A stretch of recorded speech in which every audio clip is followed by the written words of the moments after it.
Bugun bozor zo'r bo'ldi, qo'l-qo'lga tegmadi, korobkalar pulga to'ldi deyman. Shunda dadasi bozoringiz yaxshi bo'lgan bo'lsa, 2 dona gril olib keling deysiz. Qani onam nimadirkinlar? Xo'p, ertasiga deydi, haqiqatda bozor yaxshi bo'lsa deydi.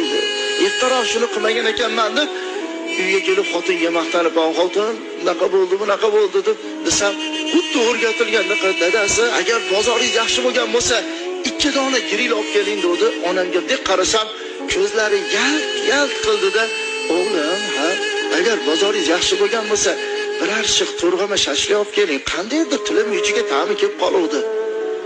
Tashqariga chiqib tortib yig'ladim, "Qoraka, ha?